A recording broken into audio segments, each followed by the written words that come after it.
Welcome back to physics forum. आज का video vector पे बेस्ड है। वेक्टर के पिछले वीडियो में हम लोगों ने डॉट प्रोडक्ट पे बेस्ड थ्योरी को डिस्कस किया था। आज के वीडियो में हम लोग डॉट प्रोडक्ट पे बेस्ड प्रॉब्लम को डिस्कस करेंगे। तो आज के वीडियो के लिए मैंने 7 डिफरेंट टाइप्स ऑफ प्रॉब्लम्स को पिक किया है इस कॉन्सेप्ट को एक्सप्लेन करने के लिए। तो इस कॉन्सेप्ट को समझने के लिए वीडियो को एंड तक देखिएगा। But before I start, don't forget to like, share and subscribe to my channel. So with this let's get started. तो हम लोग का जो फर्स्ट प्रॉब्लम है वो कुछ इस तरीके से है। हमारे पास दो वेक्टर हैं। A is given by 2i cap minus 4j cap plus 6k cap and B is given by 3i cap plus j cap plus 2k cap, right. हमें इस दोनों वेक्टर के बीच का एंगल बताना है, राइट। तो कैसे अप्रोच करेंगे? तो अगर हम डेफिनेशन से चलें, है ना, तो हमें एक्चुअली थीटा बताना है कि थीटा का वैल्यू क्या होगा। तो हमें पता है कि a डॉट बी जो होता है that is A B cos theta, नहीं, जहाँ पे ए और बी क्या हो गया, इस दोनों वेक्टर का मॉडुलस हो गया। तो अगर हम इसका मॉडुलस निकालें, वेक्टर का ए का मॉडुलस निकालें, मॉडुलस ऑफ ए ऐसे लिखें या सिंपली ए लिखें, एक ही बात है। सो ये कितना होगा, रूट अंडर 2 स्क्वायर, नहीं, इसका क्या होगा, -4 का होल स्क्वायर एंड प्लस 6 का होल स्क्वायर। तो ये कितना आ जाएगा, रूट अंडर 4 प्लस 16 प्लस 36, तो रूट अंडर 56 हो गया। और वेक्टर बी का मॉडुलस निकालें तो कितना आ जाएगा, 3 स्क्वायर, है ना, प्लस 1 स्क्वायर प्लस 2 स्क्वायर। तो ये कितना आ जाएगा, ये रूट अंडर 14 आ जाएगा। तो मॉडुलस ऑफ ए और मॉडुलस ऑफ बी आ गया। क्योंकि हमें अगर एंगल चाहिए तो कॉस थीटा को क्या लिखना पड़ेगा, A dot B by A B लिखना पड़ेगा। अब ए डॉट बी कैसे कैलकुलेट करेंगे, हमने ए बी दोनों निकाल लिए यहाँ से, नहीं, ए आ गया बी आ गया, ए डॉट बी कैसे निकलेगा। तो ए डॉट बी जो मैंने बताया था थ्योरी में कि कंपोनेंट फॉर्म में जो हम लोग निकालते हैं डॉट प्रोडक्ट, कैसे निकालते हैं, तो इसके सामने का जो कंपोनेंट होगा आई कैप के सामने का जो कंपोनेंट होगा आई कैप का बी का, वो रिस्पॉन्सिबल होगा प्रोडक्ट फॉर्मेशन में। सो 2 × 3 और बाकी जो कंपोनेंट के साथ जो होता है डॉट प्रोडक्ट को 0 दे देता है। ये हम ऑलरेडी देख चुके हैं थ्योरी में, राइट। तो यहाँ पर इसके सामने का कितना होगा, -4 × 1, नहीं, और यहाँ पर 6 × 2, नहीं, ax bx plus ay by plus az bz, यही हमने देखा था dot product in component form. तो ये कितना हो जाएगा, 6 - 4 + 12, तो ये कितना हो गया, ये आ जाएगा 14, राइट। अब ये सारा वैल्यू यहाँ पे रख देना हमें, नहीं, तो cos थीटा हम क्या बोलेंगे, cos थीटा हो जाएगा a dot B which is equal to 14, है ना। ये जो a डॉट बी था ये मेरा 14 आ गया। a जो है मेरा रूट अंडर 56 है और b मेरा रूट अंडर 14 है, राइट। सो 14 बाय, अब रूट अंडर 56 को लिख सकते हैं 14 × 4 एंड रूट अंडर 14 ऐसे लिख सकते हैं ना। 14 × 4 क्या होगा, 56 हो जाएगा। So this is equal to 14। अब ये 14 और ये 14 मिला के 14 बना लेगा और 4 का जो स्क्वायर रूट है वो 2 देगा, तो ये कैंसिल आउट हो गया, तो ये हाफ हो गया। तो थीटा का वैल्यू कितना हो जाएगा, 60 डिग्री। सिंपल। तो ये हमारा फर्स्ट प्रॉब्लम हो गया। हम लोग सेकंड प्रॉब्लम की तरफ मूव करते हैं।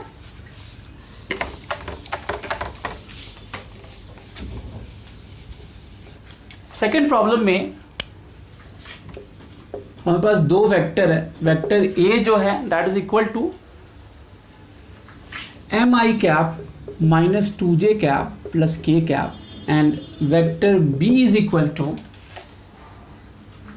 2mi cap plus mj cap minus 4k cap, ठीक है।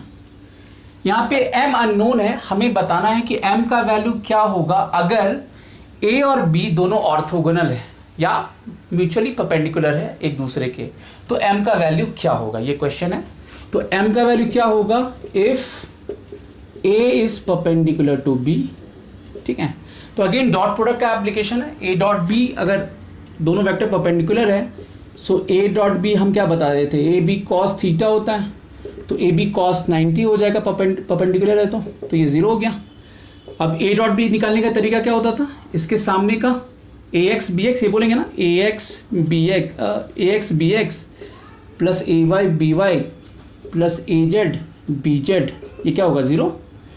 तो ए एक्स बी एक्स क्या हो गया, m × 2m, नहीं, ए वाई देखेंगे तो -2 × m, नहीं, और +1 इंटू -4, ये 0 हो जाएगा। सो 2m स्क्वायर माइनस कितना हो जाएगा, 2m square minus 2m and -4, ये 0 हो जाएगा। या इसको सिंप्लीफाई कर लें तो m square minus m minus 2 क्या होगा, 0 होगा। या जो ये क्वाड्रेटिक इक्वेशन का फॉर्म है, तो ये हमें पता है -b प्लस माइनस ये होता है ना, -b plus minus root under b square minus 4ac by 2a।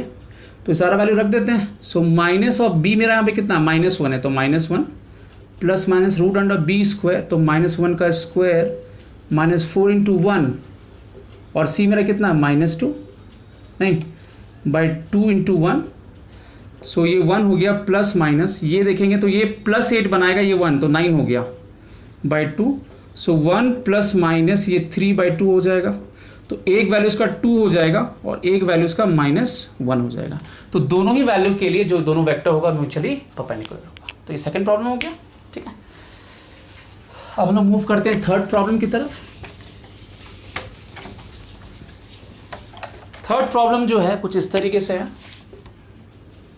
Modulus of ए जो है वो 3 यूनिट है, मॉडुलस ऑफ बी जो है वो 4 यूनिट है, ठीक है। और जो एंगल है थीटा जो है ए और बी के बीच का वो 60 डिग्री है। ये 3 इंफॉर्मेशन दिया हुआ है हमारे पास, और हमें बताना है value of A plus B dot 3a minus 2b का जो वैल्यू होगा वो कितना होगा, ठीक है। a plus B dot 3a minus 2b का वैल्यू क्या होगा अगर मॉडुलस ऑफ ए 3 यूनिट है, मॉडुलस ऑफ बी 4 यूनिट है, और a और b के बीच का जो एंगल है वो 60 डिग्री है, ठीक है। तो तरीका क्या होगा, सबसे पहले इसको हम एक्सपैंड करते हैं, नहीं इसको एक्सपैंड करें तो पहले इसका इसके साथ, इसका इसके साथ लिखते हैं। सो कितना होगा 3a डॉट a, फिर इसका इसके साथ लिखेंगे तो माइनस साइन आ जाएगा, तो -2a डॉट b, नहीं तो ऐसा हो जाएगा। और यहाँ पर करेंगे इसका, अब सिमिलरली b का इसके साथ और b का इसके साथ, राइट, b का इसके साथ और b का इसके साथ, तो कितना हो जाएगा 3 into B dot A minus 2 into B dot B, correct. अब a डॉट ए हमने देखा था प्रॉपर्टीज, पिछले जो लेक्चर हमने जो देखा था डॉट प्रोडक्ट का, तो हमने देखा था कि a डॉट ए जो होता है वो a स्क्वायर हो जाता है। सो दिस इज 3a स्क्वायर, है ना, माइनस, अच्छा ये -2ab है, ये a डॉट बी है, ये b डॉट ए है, तो फर्क नहीं पड़ता है, हम चाहे a डॉट बी लिखें या b डॉट ए लिखें, क्योंकि कम्यूटेटिव प्रॉपर्टी है वो होल्ड करेगा यहाँ पर। तो इस दोनों को करेंगे तो ये प्लस आ जाएगा a डॉट बी, है ना, और यहाँ पर -2b स्क्वायर हो जाएगा। अब जितना भी वैल्यू है, अब इसको फिर फर्दर एक्सपैंड करें तो 3a स्क्वायर और ab cos थीटा हो जाएगा, राइट, -2b स्क्वायर। अब ये सारा वैल्यू रखते हैं हम यहाँ पर। So this is equal to how much, a का जो वैल्यू है, a का वैल्यू कितना है हमारा 3 यूनिट है, तो 3 square plus ab cos theta, तो 3 इंटू 4 इंटू कॉस 60 डिग्री, नहीं, और -2b स्क्वायर, b स्क्वायर करेंगे तो कितना होगा 4 स्क्वायर हो जाएगा, नहीं, तो ये कितना हो गया, ये 9 इंटू 3 क्या हो 27 हो गया। cos 60 हाफ रखेंगे तो ये +6 हो जाएगा, और यहाँ पे ये 32 हो जाएगा। तो ओवरऑल जो वैल्यू होगा ये 33 हो गया -32, तो ये 1 आ जाएगा वैल्यू, ठीक है। तो जो फाइनल आंसर होगा इसका 1 हो जाएगा, सिंपल। तो ये हमारा हो गया थर्ड नंबर प्रॉब्लम। अब हम लोग मूव करते हैं फोर्थ प्रॉब्लम की तरफ, है ना। फोर्थ प्रॉब्लम कुछ इस तरीके से है।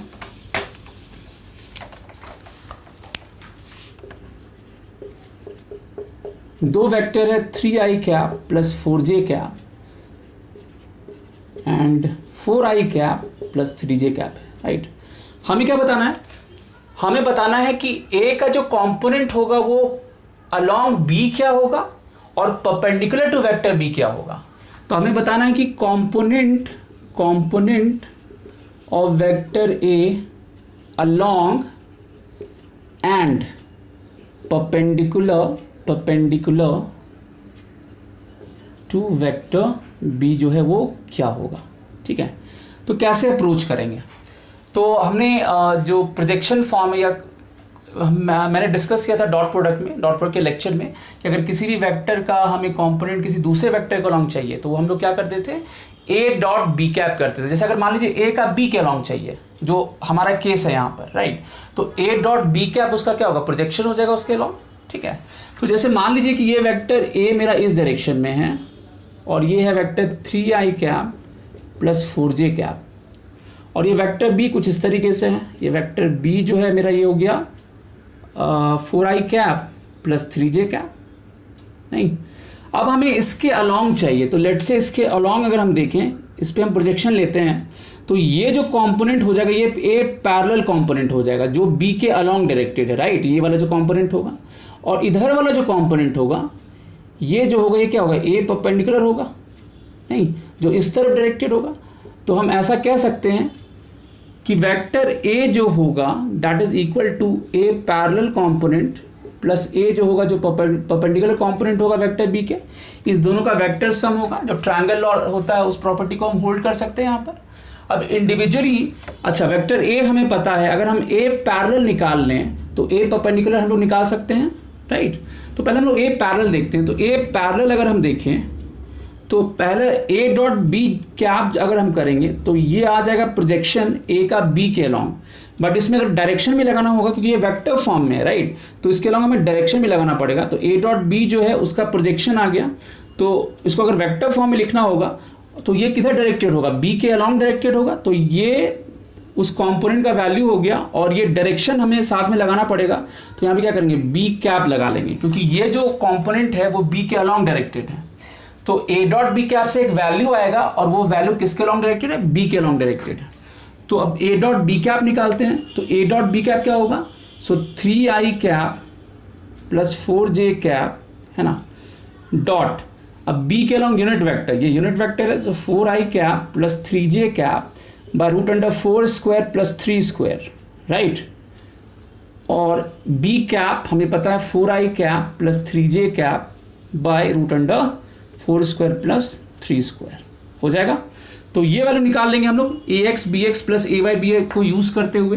तो अगर हम ए पैरेलल देखें तो कितना हो जाएगा, ये 4 इंटू 3 प्लस 4 इंटू 3, तो 12 प्लस 12, नहीं, एंड डिवाइडेड बाई यहाँ पे 5 आ गया, इंटू 4i कैप है ना प्लस 3j कैप, और इसका भी मॉडुलस कितना आ जाएगा, 5 आ जाएगा, नहीं, तो ये कितना आ गया, ये आ गया, ये 24/25 4i cap plus 3j cap आ गया। या इसको फर्दर हम लिख सकते हैं 96i cap plus 72j cap by 25। तो ये ए पैरेलल कंपोनेंट हमारा आ गया जो वेक्टर बी के अलॉन्ग होगा। अब परपेंडिकुलर डायरेक्शन क्या लिखेंगे हम लोग, तो इनडायरेक्टली यहां से कह सकते हैं इसको 1 बोलें। सो फ्रॉम वन क्या बोलेंगे हम लोग, ए परपेंडिकुलर जो होगा वो vector A minus A parallel होगा।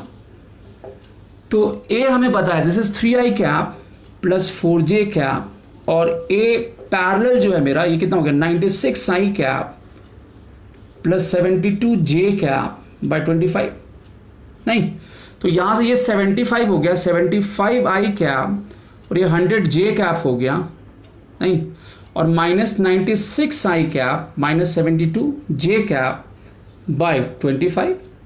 तो यहां से देखेंगे वैल्यू, तो 75 माइनस 96 कितना हो जाएगा, ये माइनस 21i कैप हो जाएगा, और यहां करेंगे तो ये 28 आ जाएगा, राइट। तो ये 28j कैप बाय 25, क्लियर है। तो यहां पर अलॉन्ग जो कंपोनेंट होगा 96i cap plus 72j cap by 25 होगा, और परपेंडिकुलर कंपोनेंट जो होगा वेक्टर बी का जो कंपोनेंट होगा, वेक्टर ए का जो कंपोनेंट होगा बी के परपेंडिकुलर डायरेक्शन में, वो होगा minus 21i cap plus 28j cap by 25। तो ये हमारा हो गया क्वेश्चन नंबर 4, प्रॉब्लम नंबर 4। अब हम लोग मूव करते हैं 5th प्रॉब्लम पे, है ना।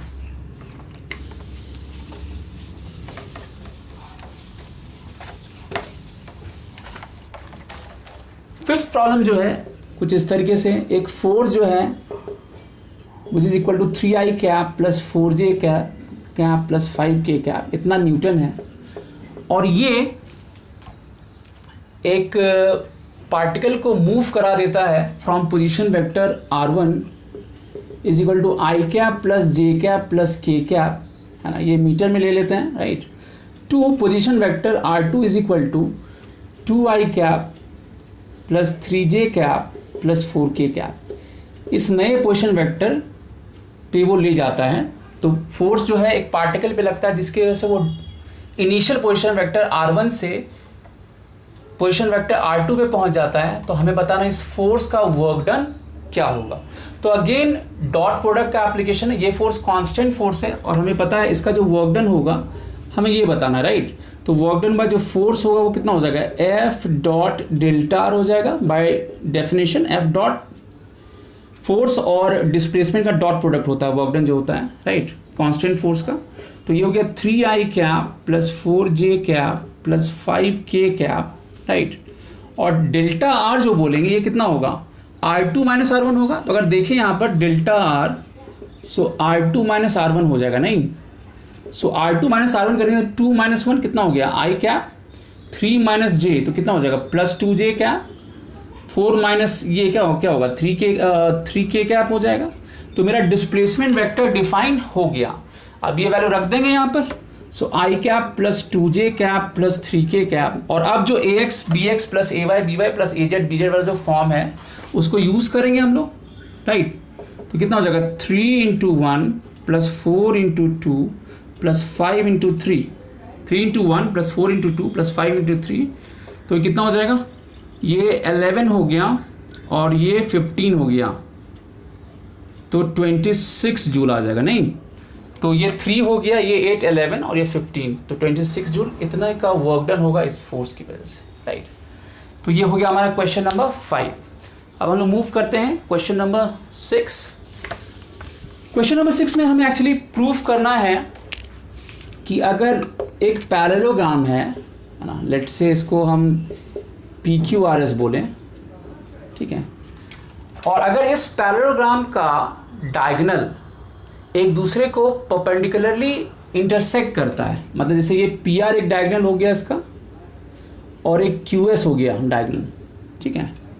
तो अगर PR और QS ये जो डायगोनल है पैरेललोग्राम का एक दूसरे को परपेंडिकुलरली इंटरसेक्ट करता है, तो ये जो पैरेललोग्राम होगा ये वो एक रोम्बस होगा। रोम्बस का हमें प्रॉपर्टी पता है कि रोम्बस में जो हर एक साइड होता है वो इक्वल होता है और जो डायगोनल होता है वो क्या होता है, म्यूचुअली परपेंडिकुलर होता है। तो पैरेललोग्राम का एक स्पेशल केस कह सकते हैं। तो इस चीज़ को हम लोग हमें डॉट प्रोडक्ट की हेल्प से प्रूव करना है, राइट। तो कैसे अप्रोच करेंगे, सबसे पहले हम लोग वेक्टर डिफाइन करते हैं। जैसे PQ वेक्टर इसको वेक्टर A डिफाइन करते हैं, जो PS वेक्टर इसको B डिफाइन करते हैं, राइट। तो PR वेक्टर को हम क्या बोलेंगे, ये जो वेक्टर होगा PR वेक्टर हम आसानी से कह सकते हैं इस ट्रायंगल में कि ये A प्लस B हो जाएगा, राइट। अब हम QS वेक्टर को देखें, नहीं, तो QS वेक्टर ये हो गया, नहीं, और ये म्यूचुअली ये परपेंडिकुलर ये कंडीशन दिया हुआ है। तो QS को क्या लिखेंगे, ठीक से देखें इन ट्रायंगल, ये किस ट्रायंगल में हुआ, ये ट्रायंगल हुआ PQR में, ट्रायंगल PQR में हुआ। अगर हम इसी चीज़ को PQS में लिखें, तो एंगल अगर हम PQS में लिखें, इस ट्रायंगल में लिखें, तो क्या लिखेंगे, PS is equal to PQ plus QS हो जाएगा, या जो QS होगा वो कितना हो जाएगा, PS माइनस PQ, नहीं, तो PS माइनस PQ हो गया। तो PS मेरा कितना है, वेक्टर B, और PQ मेरा क्या है, वेक्टर A, नहीं, तो vector B minus vector A हो गया। अब जो क्योंकि ये PR और QS दोनों म्यूचुअली परपेंडिकुलर हैं, तो PR डॉट जो QS होगा ये 0 प्रोड्यूस करेगा क्योंकि ये दोनों म्यूचुअली परपेंडिकुलर है। तो यहाँ से A plus B dot B minus A इसको 0 करेंगे। अब इसको एक्सपैंड कर लें तो A dot B minus A dot A है ना, plus B dot B minus B dot A, पूरा एक्सपैंड कर लेते हैं हम लोग, तो ये सब कैंसिल आउट हो गया और ये स्क्वायर हो गया। So minus A square plus B square 0 हो गया, या A is equal to B हो गया। तो क्लियरली दोनों साइड का अगर मैग्नीट्यूड सेम हो गया और दोनों डायगोनल म्यूचुअली परपेंडिकुलर होगा तो ये रोम्बस हो जाएगा। तो इस तरीके से हम लोग डॉट प्रोडक्ट की हेल्प से इसको प्रूव कर सकते हैं, राइट। तो ये हो गया क्वेश्चन नंबर 6। अब हम लोग मूव करते हैं लास्ट क्वेश्चन की तरफ जो काफी इंटरेस्टिंग है, ठीक है। तो लास्ट प्रॉब्लम जो है कुछ इस तरीके से है, हमें लॉज ऑफ रिफ्लेक्शन पता है, राइट, लॉज ऑफ रिफ्लेक्शन पता है।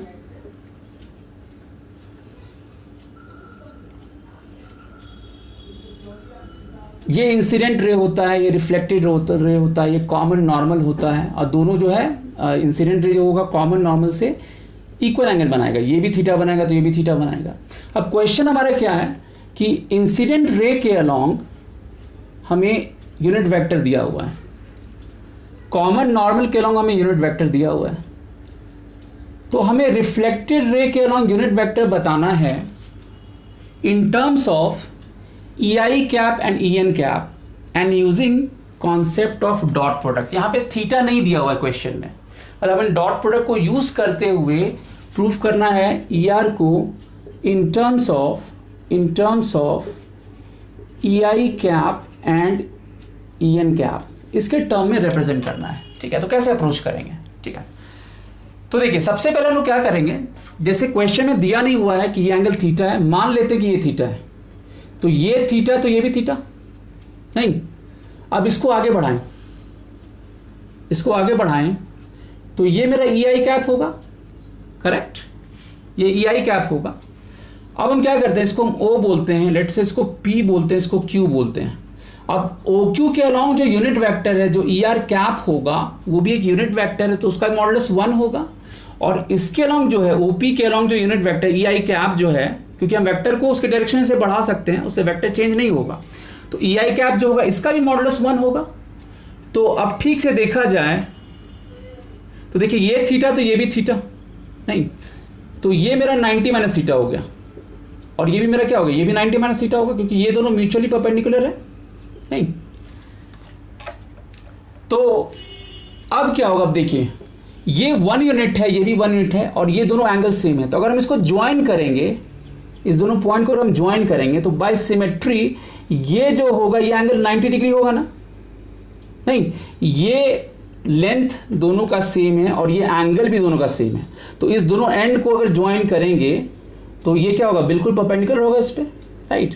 अच्छा, ई आई और ई आर की हम बात करें तो दोनों यू क्योंकि यूनिट वेक्टर है तो ये 1 होगा, ई एन कैप जो है वो भी यूनिट वेक्टर, वो भी मॉडुलस 1 होगा। अब हमें ई आर को ई आई के टर्म में रिप्रेजेंट करना है, तो ठीक से देखें in triangle O P Q, तो हम लोग क्या लिख सकते हैं कि जो ओ क्यू होगा वो कितना हो जाएगा, O P plus P Q होगा। अब ओ क्यू के अलोंग ये यूनिट वेक्टर है, तो इसको हम ई आर कैप लिखेंगे, ओ पी के अलोंग जो यूनिट वेक्टर है इसको हम ई आई कैप लिखेंगे।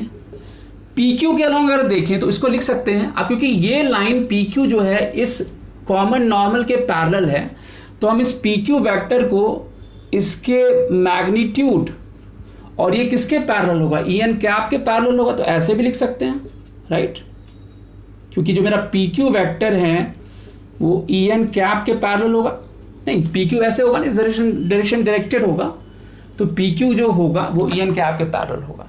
अब पी क्यू को कैसे लिख सकते हैं, अब देखिए ठीक से ये 1 है, अच्छा ये थीटा है, अब ये और ये दोनों पैरेलल हो गया, ये थीटा तो ये भी थीटा नहीं, तो ये जो वैल्यू होगा क्या 1 इंटू कॉस थीटा होगा, ये 1 है और ये थीटा है, तो ये वैल्यू कितना हो जाएगा, ये होगा 1 into cos theta. In the same way इसको भी हम लोग क्या बोलेंगे, 1 इंटू कॉस थीटा, नहीं ये थीटा तो ये भी थीटा, और ये 1 है यूनिट वेक्टर, सो 1 इंटू कॉस थीटा ये भी हो जाएगा। तो क्या हम पी क्यू का जो मॉडुलस है उसको लिख सकते हैं, दोनों को ऐड कर दें, सो 1 इंटू कॉस थीटा इंटू 2, तो क्या होगा 2 कॉस थीटा हो जाएगा। यहां पर हमने थीटा मान लिया है, मे बी फाइनली हम उसको एलिमिनेट कर सकें, ठीक है।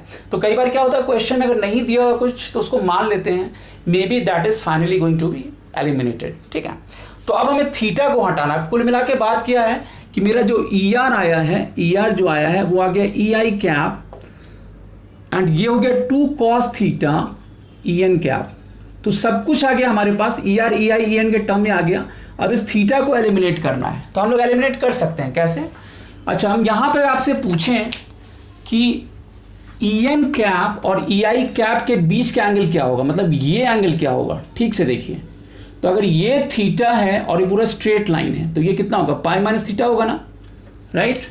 तो ये पाई माइनस थीटा होगा, तो क्या हम यहां पर ये ई आई कैप का डायरेक्शन या ई एन कैप का डायरेक्शन है, तो अगर हम डॉट प्रोडक्ट ले लें, ई आई cap dot E N cap ले लें, तो by definition of dot product modulus of E I cap modulus of E N cap into cos, और ये एंगल कितना होगा यहाँ पर, ये पाई माइनस थीटा होगा ना, क्योंकि जो एंगल होता है क्या करते हैं, इसको आगे बढ़ाएंगे तो टेल और टेल के बीच जो एंगल लेंगे यहाँ पर तो पाई माइनस थीटा होगा।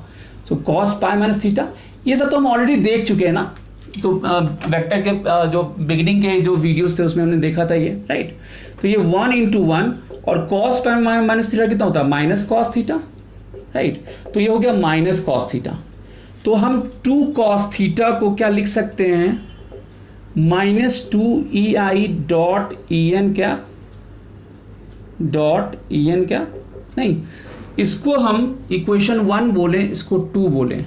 तो 2 को अगर हम 1 में रख दें, सो पुट 2 इन 1, है ना। हमने डॉट प्रोडक्ट में इसलिए कन्वर्ट किया कि क्वेश्चन का रिक्वायरमेंट था कि हमें फाइनली डॉट प्रोडक्ट को यूज करते हुए और EI कैप EN कैप को यूज करते हुए ER को रिप्रेजेंट करना है। तो ये वैल्यू रख दें यहाँ पर, तो ER कैप जो होगा वो होगा EI कैप, है ना, और ये वैल्यू रख दें यहाँ पर, सो -2 EI डॉट EN कैप और ये EN कैप हो जाएगा, राइट। तो ये मेरा फाइनल एक्सप्रेशन हो गया unit vector along reflected ray जो होगा वो इसके टर्म में आ जाएगा, राइट। तो इस तरीके से हम लोग रिफ्लेक्टेड रे के अलोंग जो यूनिट वेक्टर है उसको रिप्रेजेंट कर सकते हैं in terms of EI cap EN cap और using the concept of dot product, ठीक है। So that's all for this video. Vector के नेक्स्ट वीडियो में हम लोग क्रॉस प्रोडक्ट को डिस्कस करेंगे। तो मिलते हैं अगले वीडियो में। Till then take care, good bye.